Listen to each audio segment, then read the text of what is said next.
you go.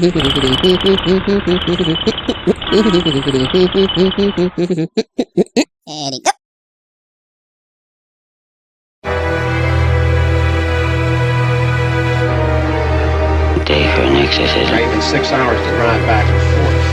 The mother wants to remember, so we trot 200 miles into the country and she stays at home. Well, we're here, John, all right?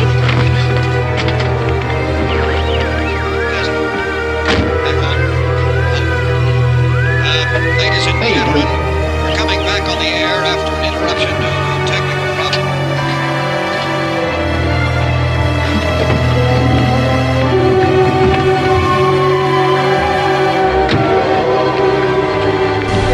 I ate his liver.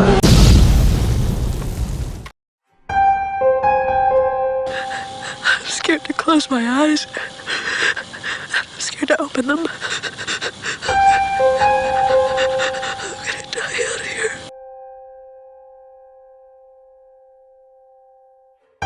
Kill you all! I'll drive you crazy and I'll kill you all on every nightmare you ever had.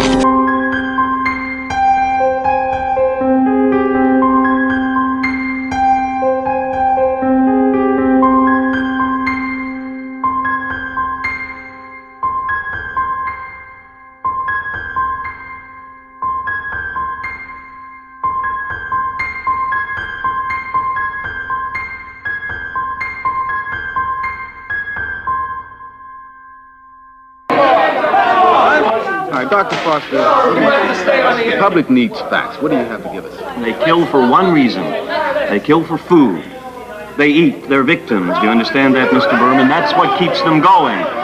If we'd listened, if we dealt with this phenomenon properly, without emotion, it wouldn't have come to this. Zombies, the flesh-craving fiends, have stalked our TV and movie screens for decades. These living dead creatures have frightened and at times amused us. The zombie itself conceptually has changed over the decades. The many fans who've enjoyed zombie apocalyptic narratives over the years know very little of the zombie origin. These ravenous creatures have arrested the attention and imagination of many. However, there's more to the zombie historically, racially, and even politically. There is more to these single-minded creatures driven by lust for flesh and destruction.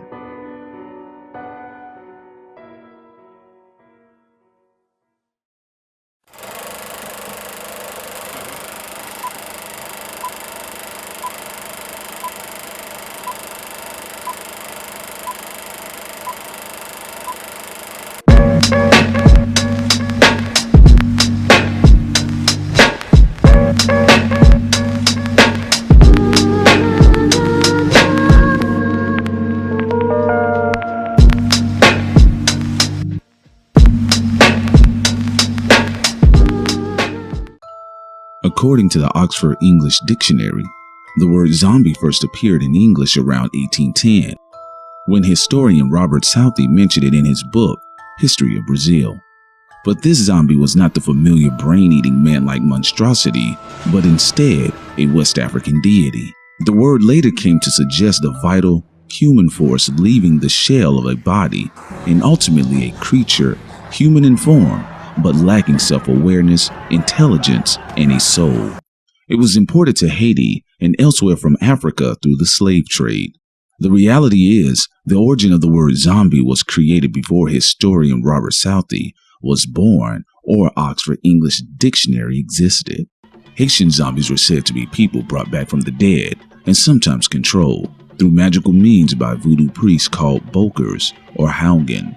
Sometimes the zombification was done as punishment, striking fear in those who believed they could be abused even after death. But often the zombies were said to have been used as slave labor on farms and sugarcane plantations. Here's the account of Zora Neale Hurston's encounter of a zombie in her book.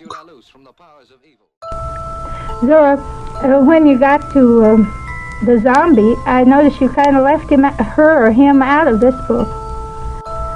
That was in your other book. Yes, well, I thought I'd said enough about the zombie. It had been talked about, and the book had come out in England, and it caused a sensation over there, too, and I'd been on We the People and talked about zombies, and I'd been out in Hollywood, and Arthur Hornblow hired me after reading my book, Tell My Horse, and I talked about zombies so much out there, and the Sec Rouge, and... Well, I never heard you talk about them. Did you, Vincent? No, I haven't. Talk about the zombie just a wee little bit.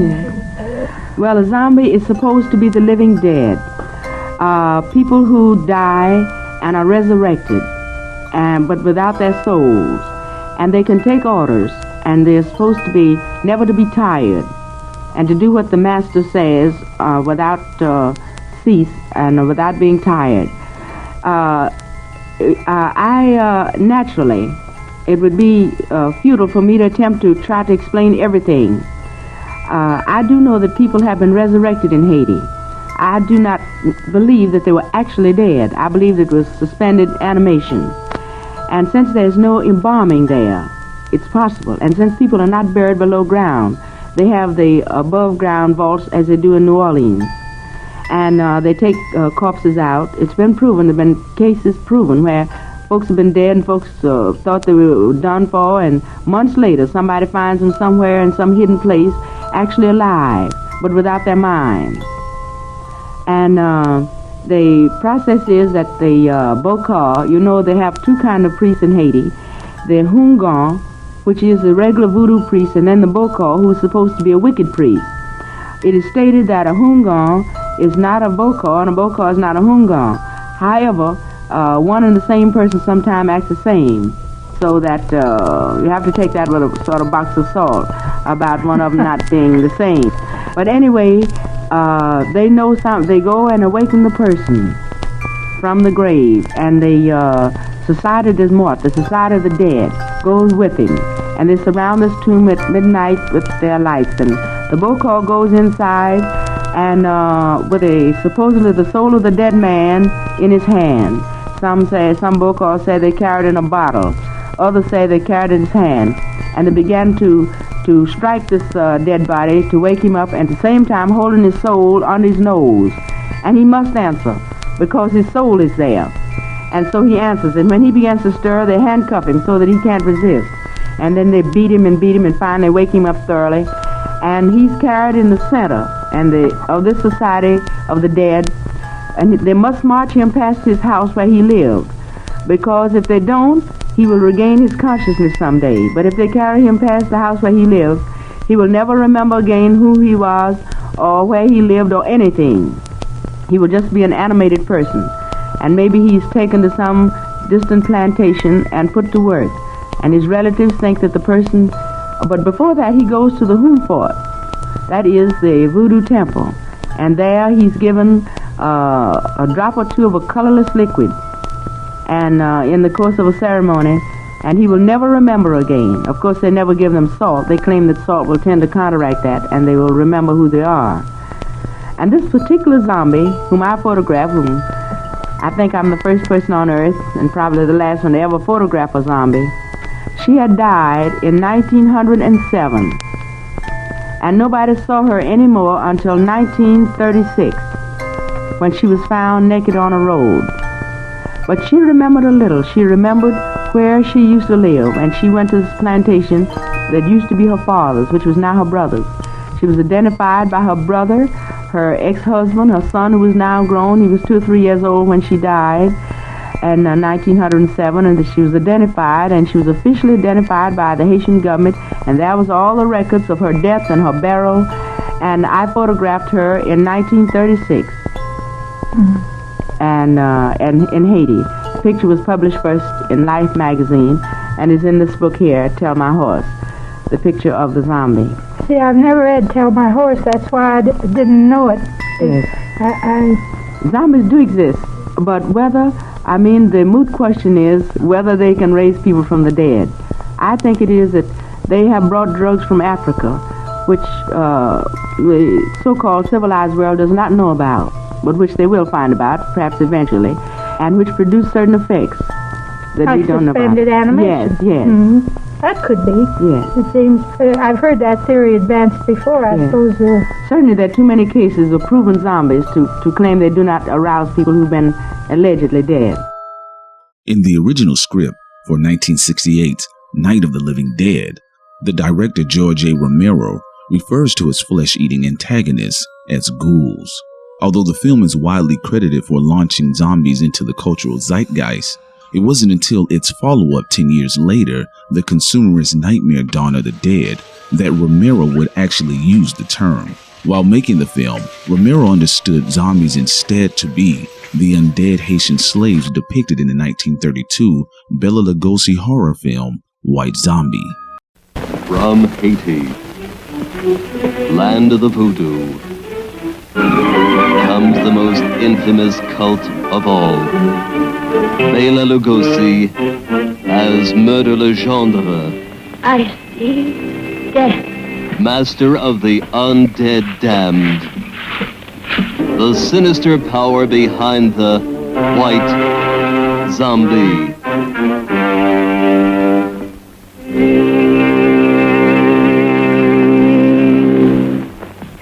Zombies? Yes. They are my servants. This soul killer takes men from their graves to be his slaves.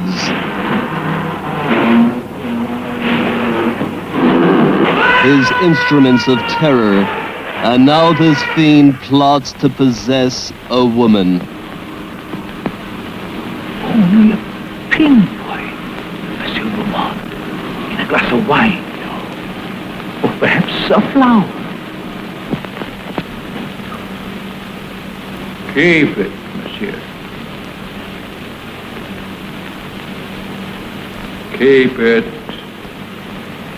You may change your mind. Not dead? Are you mad? I saw her die. The doctor signed a certificate. I saw them bury her. Captive in the borderland between life and death. Her brain drained of the life spark. The White Zombie obeys the unholy commands of her demon master.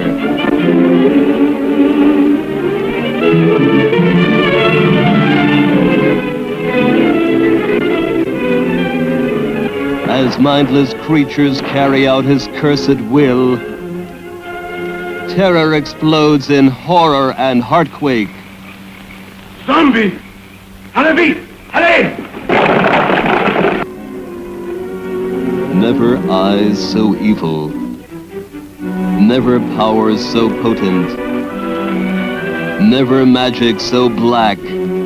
Bela Dracula Lugosi as the master of the White Zombie.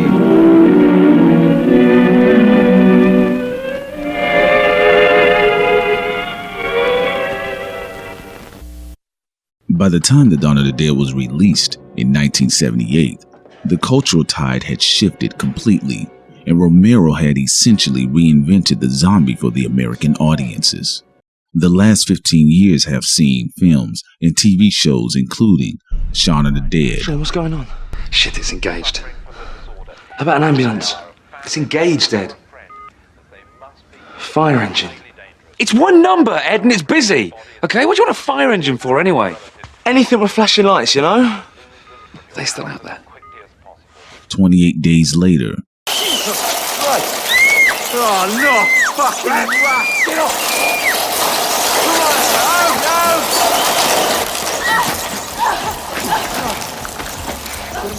No! You're running from the infected. Forget the jack, Hannah. There's no time. Forget the jack. Just lift everyone. Come home! World War Z.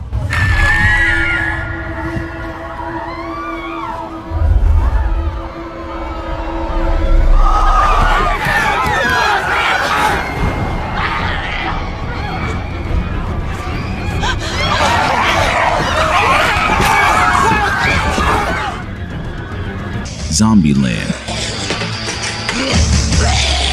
You got a purty mouth.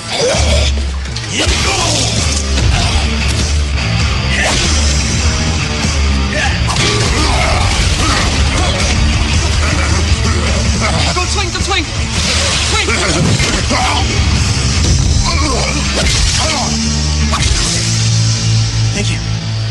owe me. What's the worst that could happen?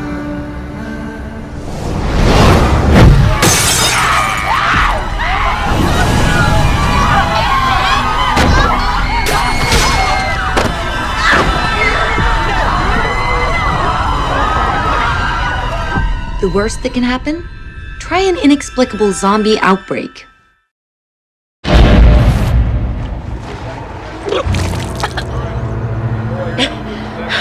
Followed by a sudden desire to eat brains.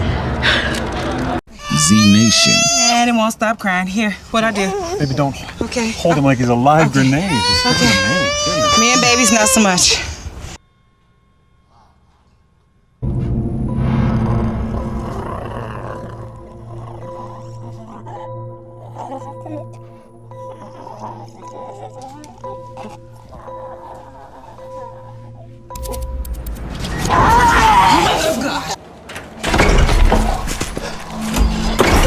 Pride and Prejudice and Zombies.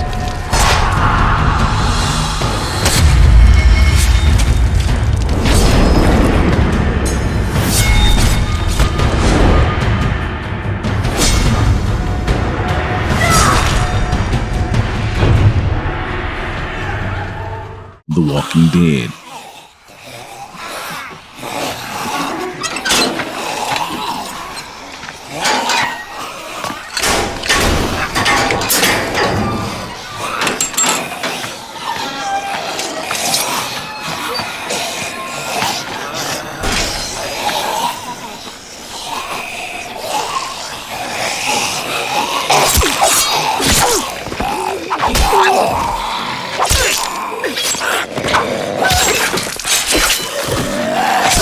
Resident Evil.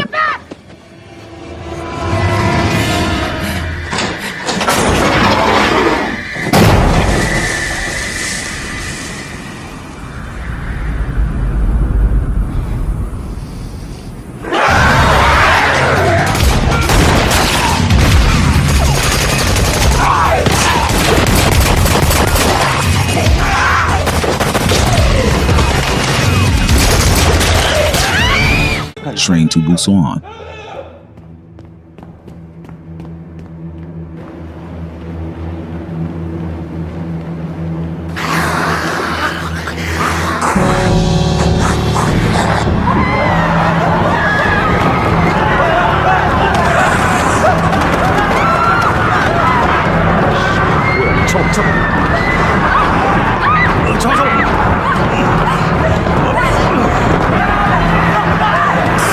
Land of the Dead.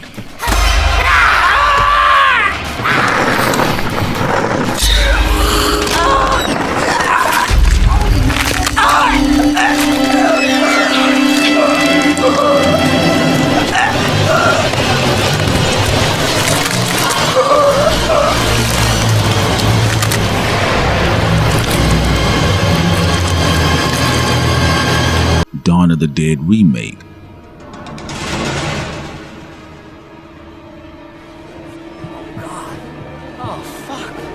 Call an ambulance.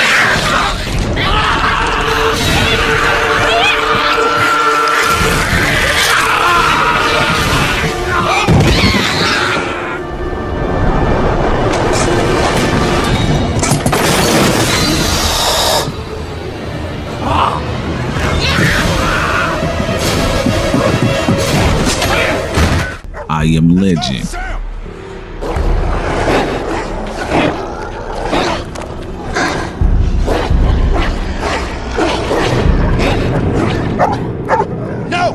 No, let's go. We gotta go home, Sam. Let's go.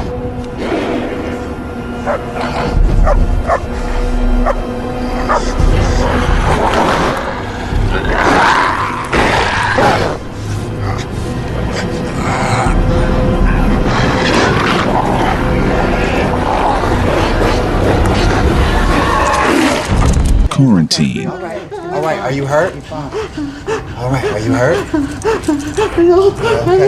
Okay. We're gonna get you some medical help, okay? Okay? Oh, no, are you okay? Are you okay, ma'am? Okay. You're gonna be okay. You're gonna be okay. All right? Okay, relax. Just relax. All right. Just calm down. In Game of Thrones.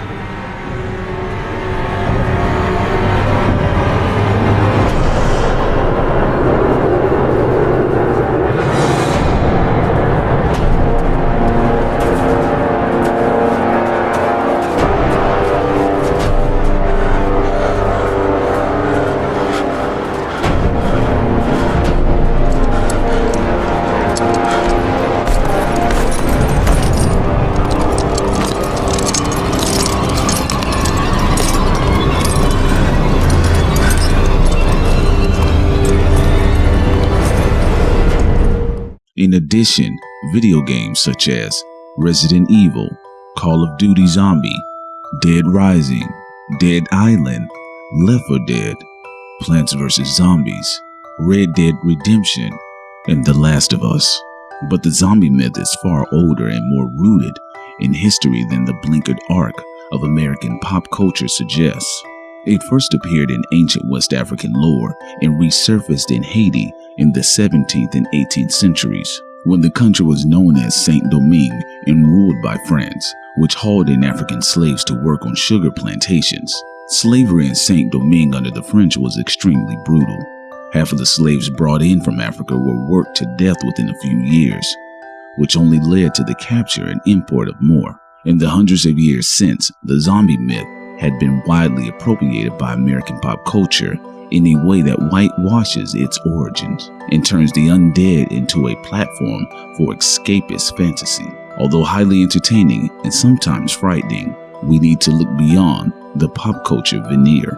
The original brains-eating fiend was a slave, not to the flesh of others, but to his own. The zombie archetype, as it appeared in Haiti, and mirrored the inhumanity that existed there from 1625 to around 1800, was a projection of the slaves' relentless misery and subjugation. Haitian slaves believed that dying would release them back to Guinea or Africa in general, a kind of afterlife where they could be free. Though suicide was common among slaves, those who took their own lives wouldn't be allowed to return back to Guinea. Instead, they'd be condemned to skulk the Hispaniola plantations for eternity. An undead slave at once denied their own bodies and yet trapped inside them, a soulless zombie. After the Haitian Revolution of 1804 and the end of French colonialism, the zombie became a part of Haiti's folklore. The myth evolved slightly and was folded into the voodoo religion, with Haitians believing zombies were corpses, reanimated by shamans and voodoo priests. Sorcerers known as Bokor used their bewitched undead as free labor to carry out nefarious tasks. This was the post-colonialism zombie, the emblem of a nation haunted by the legacy of slavery and ever wary of its reinstitution. As the A.C. Irvin professor Amy Willance pointed out in her writings on zombies, on several occasions after the revolution, Haiti teetered on the brink of reinstating slavery. The zombies of the Haitian voodoo religion were more of a fractured representation of the anxieties of slavery, mixed as they were with the cult trappings of sorcerers and necromancy. Even then, the zombies' roots in the horrors of slavery were already facing dilution. It was in this form, voodoo bokor, or black magic, that the Haitian myth would cross paths with American culture in the aforementioned White Zombie. Although the film doesn't begin to transform the undead in the way Romero's films and the subsequent zombie industrial complex would, it's notable for its introduction of white people as interlopers in the zombie legend. It would take another few decades or so, but eventually, the memory of Haiti's colonialist history and the suffering it wrought, millions of Africans worked into the grave, would be exorcised from the zombie myth for good. The Atlantic's James Parker exhaustively listed all the ways zombies have infiltrated pop culture consciousness, but he singled out AMC's hit, The Walking Dead, for its triumphant return to zombie orthodoxy amid a sea of reimaginings. The show's sixth season premiered around 20 million viewers, and its spin-off, Fear of the Walking Dead, debuted in August to record ratings. The Walking Dead is more or less the zenith of the inexhaustible zombie craze, a cultural supernova that has infiltrated everything from comics and video games to literary history and the CDC itself, which has dedicated a part of its website to zombie preparedness. The zombie is no longer a commentary on consumerist culture, as it was in the comparatively halcyon days of Dawn of the Dead. It has consumed consumerist culture. For a brief period, the living dead served as a handy Rorschach test for America's social ills. At various times, they represented capitalism, the Vietnam War, nuclear fear, even the tension surrounding the civil rights movement. Today, zombies are almost always linked to the end of the world via the zombie apocalypse, a global pandemic that turns most of the human population into beasts ravenous for the flesh of their own kind. But there's no longer any clear metaphor. While America may still suffer from major social ills, economic inequality, police brutality, systemic racism, mass murder, zombies have been absorbed as entertainment that's completely independent of these dilemmas, which is a shame because the zombie is such a potent symbol. For example, there's a clear connection between the zombie of slave-driven Saint-Domingue and Ta-Nehisi Coates' recent exploration of black disembodiment, the body under constant threat of capture, imprisonment, and murder. For Haitian slaves, the invention of the zombie was proof that the abuse they suffered was in a way more powerful than life itself.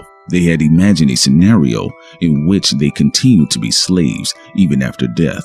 In Between the World and Me, observing a young boy in front of a 7-Eleven, Coates writes, "This was a war for the possession of his body, and that would be the war of his whole life." The same declaration could be transported 1,400 miles in 300 years and still hold true. Instead, American pop culture has used the zombie, fraught as it is with history, as a form of escapism, rather than a vehicle to explore its own past or current fears. Writing for Green Sign, Liz Cole is onto something when she says, "Whatever their allegorical shadow, zombies are perhaps indulging our post-apocalyptic fantasies above all." Elmo Keep notes in The All how pop culture tends to romanticize depictions of the end of the world. In these situations, petty frustrations and mundane realities of real life all disappear, as do the complexities. And so the zombie apocalypse isn't an outlet for fears, but for fantasies, functioning as an escape hatch into a world with higher dramatic stakes, fewer people, and the chance to reinvent oneself, for better or for worse. Zombies, in their American incarnation, strip Earth back down to its essential parts: mankind, nature, survival. Think of The Walking Dead's Georgia, a desolate but oddly idyllic expanse of camps, fields, abandoned motels, and forest clearings.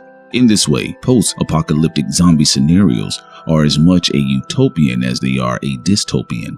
The landscape is cleared of industrial plants, oil derricks, real estate developments, traffic jams, construction sites, and urban blight. With just a handful of survivors set against a stark landscape of browns and greens, every person's decision take on an outsized importance, often a life or death meaning. As the former Stanford doctoral student Angela Vittiger told Live Science in 2013, the ethical decisions that the survivors have to make under duress and the actions that follow those choices are very unlike anything they would have done in their normal life. The importance of the lives of characters on The Walking Dead is implicit because theirs is the only story left to tell. And that, of course, is the key to their fantasist's power. Who wouldn't want to escape into characters leading lives of infallible significance, with the survival and the endurance of the human race perpetually at stake? Hence a bitter irony between the Haitian zombie and its American counterpart. The monster once represented the real-life horrors of dehumanization. Now it's used as a way to fantasize about human beings whose every decision is exalted. While it's difficult to begrudge the storytelling logic of wiping out many to restore the meaning and the importance to the few, it's still worth acknowledging the bleak asymmetry of the zombie then and the zombie now. The original emerged in a context where humans were denied control of their own bodies and sought death as an escape. And now in pop culture, the zombie has come to serve as the primary symbol of escapism itself, where the fictional enslavement of some provides a perverse kind of freedom for everyone else. African scholars who deign to seriously discuss such topic as the zombie say the word comes from the Congo word for soul, Nzambi. When slaves were brought to Haiti and the voodoo religion grew amidst old African traditions and the harsh conditions of slavery, the idea of the zombie was born. It is estimated that 80 to 90% of Haitians serve the spirits or practice voodoo. In voodoo, all people die in two ways, Naturally, sickness, God's will, or unnaturally, murder before their time. Those who die unnaturally linger at their grave, unable to rejoin ancestors until the gods approve. Souls are vulnerable at this time. Their will may be snatched up by a powerful sorcerer, Boko, and locked in a bottle which the Boko uses to control their undead but unliving body. Other times, he lets their body rest, but uses just the soul. This does not have to be unpleasant for the soul or the body. Under the right circumstances, a hard-working man might prefer continuing working rather than lie waiting in the ground, especially if he is used by the Boko to help with healing magic. More unsavory Boko, though, could purposely kill a man to make a zombie, then force him into a mindless toil, or worse, black magic and evil intentions. Zombies and Boko are found only on the fringes of voodoo religion, belonging to the realm of secret societies, not the everyday praising of the gods. Do Haitians believe in the dead rise and become, at best, helpers and at worst, slaves? To some, zombies are just folk tales. To others, they are as possible as a car crash. And still to others, they are somewhere in between. Most see zombies as a metaphor for hard work without reward, a loss of control, or worse, a loss of faith. The few who do see zombies as concrete reality do not fear the zombies themselves, who are only mindless and pathetic. Rather, they fear becoming a zombie under the wrong circumstances and against their will. The Boko's power to make zombies is used more often as a threat to maintain social order. Only rarely will he actually go through with the act of catching a soul. The stories are told with laughter as much as with seriousness. The zombie remains a potent image in the rural folk tales and philosophical discussions of Haiti today. Ever sensitive to the stereotypes associated with voodoo, scholars rarely explore the still very present zombie image in Haitian culture, and so we get little information from reliable resources, leaving horror films to replace facts. Those who do breach the topic are not treated seriously and are sometimes accused of racism. Other scholars ignore their, to them, obviously unworthy research. The most well-known researcher to explore the Haitian zombie is Wade Davis, an ethnobotanist. The horror film, The Serpent and the Rainbow, is taken from his book of the same name. He sets out to prove the scientific reality of zombie production, claiming to have found a zombie-created medicine and its antidote, Z. Despite these sensationalistic claims, the very well-respected African art historian Robert Ferris Thompson has defended Davis. In an introduction to Davis's book, Passage of Darkness, Thompson writes, "I would have never been steered in the right direction, taught to take the zombie phenomenon seriously as a social sanction of the greatest import, had I not come into contact with the research distilled in this volume by Wade Davis."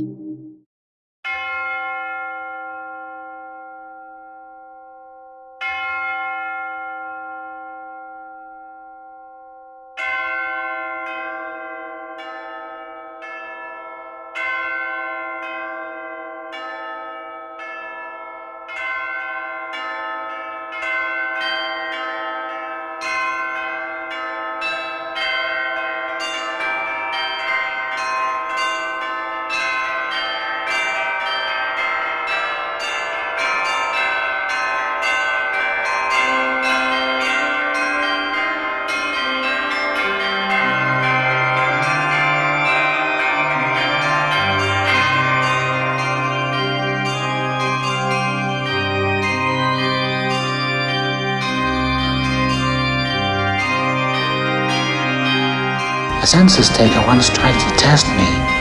I ate his liver with some fava beans and a nice Chianti. I am the devil, and I am here to do the devil's work.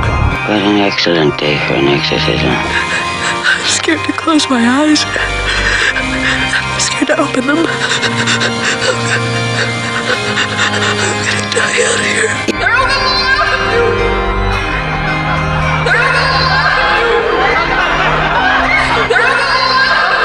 Kill you all! I'll drive you crazy, and I'll kill you all! I'm every nightmare you ever had. I am the worst dream come true.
Interesting. Where's the Illuminati button?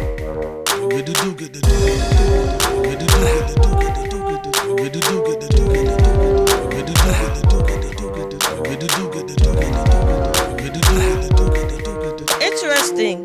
Interesting. Where's the Illuminati button?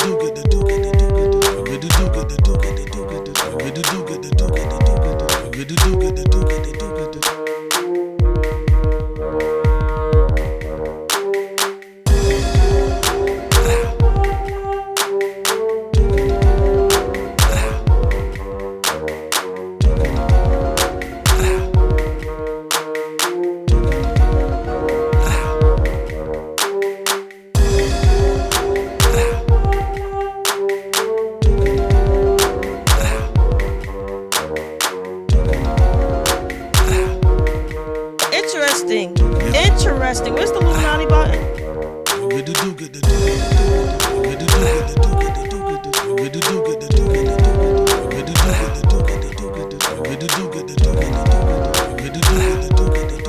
Interesting. Interesting. Where's the Illuminati button?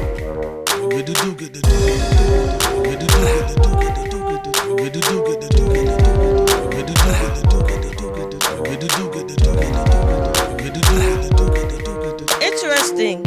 Interesting. Where's the Illuminati button?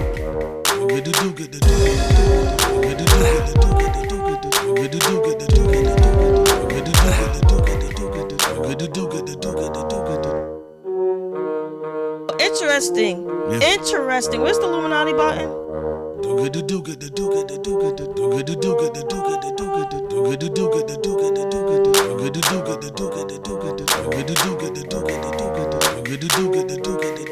Interesting. Interesting. Where's the Illuminati button?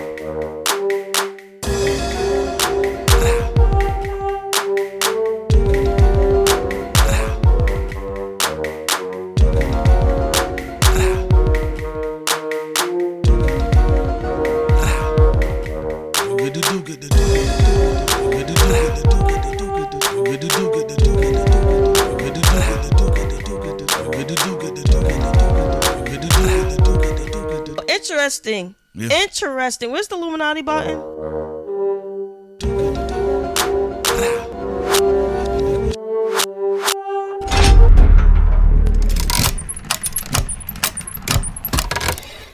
Hardly think of culture or the repercussions while busting on backstabbing vultures. What good has my power done? All reality is being ripped to pieces. To whom much is given, much will be required.